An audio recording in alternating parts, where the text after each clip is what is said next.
तो वहां जो जज होते थे वो जज भी एक सरकारी जज के साथ में अब दूसरा जज कॉर्पोरेट का बैठेगा, यानी मालिकों का जज साथ में बैठेगा, तो आप समझ सकते हैं कि न्याय क्या मिलेगा। वो कॉर्पोरेट का जज दूसरे जज को साइड करेगा और जिसको चाहेंगे उस व्यक्ति को जो है वहां न्याय नहीं मिलेगा। इसलिए ये जो परिस्थितियां आ रही है, इसी तरह से बोनस जो हमें मिलता है बोनस एक्ट के मुताबिक, उस एक्ट को समाप्त किया जा रहा है। आज हम बैलेंस शीट से मांग कर सकते हैं कि ये आपका मुनाफे की बैलेंस शीट है, मजदूरों के पसीने से आपने मुनाफा कमाया है, वो बैलेंस शीट में मुनाफा है तो हमें ज्यादा पैसा चाहिए। लेकिन अब आने वाले समय में ट्रेड यूनियन बैलेंस शीट को नहीं देख सकेगी, वो जो है मुनाफे कहते हैं बोनस की मांग नहीं कर सकेगी। ये हालत उसके अंदर हो रही है।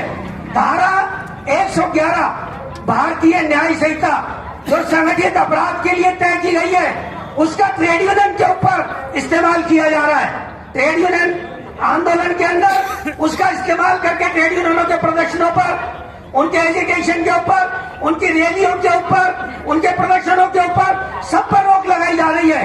अभी जयपुर में आपने देखा विधानसभा सत्र में एक भी मजदूर आंदोलन को कोई प्रदर्शन विधानसभा पर नहीं करने दिया गया जयपुर पुलिस के द्वारा। ये हालत हो रही है कि मजदूर की आवाज अभी से दबाई जा रही है। जो कानून के तहत अभी नए कानून में परमानेंट नौकरियां नहीं होगी किसी डिपार्टमेंट में, सरकारी डिपार्टमेंट में भी नहीं होगी, अप्रेंटिस ट्रेनिंग होंगे, वहां पर जो है टर्म बेस्ड एम्प्लॉयमेंट होगा।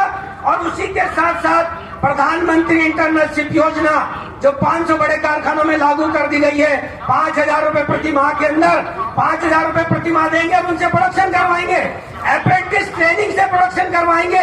ये नए कानून के अंदर प्रावधान कर दिए गए। उनको एक सर्टिफिकेट पकड़ाएंगे।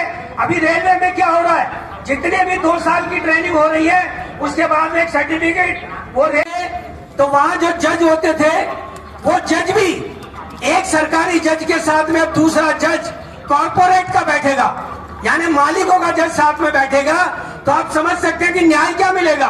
वो कॉर्पोरेट का जज दूसरे जज को साइड करेगा और जिसको चाहेंगे उस व्यक्ति को जो है वहां न्याय नहीं मिलेगा। इसलिए ये जो परिस्थितियां आ रही है, इसी तरह से बोनस जो हमें मिलता है बोनस एक्ट के मुताबिक, उस एक्ट को समाप्त किया जा रहा है। आज हम बैलेंस शीट से मांग कर सकते हैं कि ये आपका मुनाफे की बैलेंस शीट है, मजदूरों के पसीने से आपने मुनाफा कमाया है, वो बैलेंस शीट में मुनाफा है तो हमें ज्यादा पैसा चाहिए। लेकिन अब आने वाले समय में ट्रेड यूनियन बैलेंस शीट को नहीं देख सकेगी, वो जो है मुनाफे कहते हैं बोनस की मांग नहीं कर सकेगी। ये हालत उसके अंदर हो रही है। धारा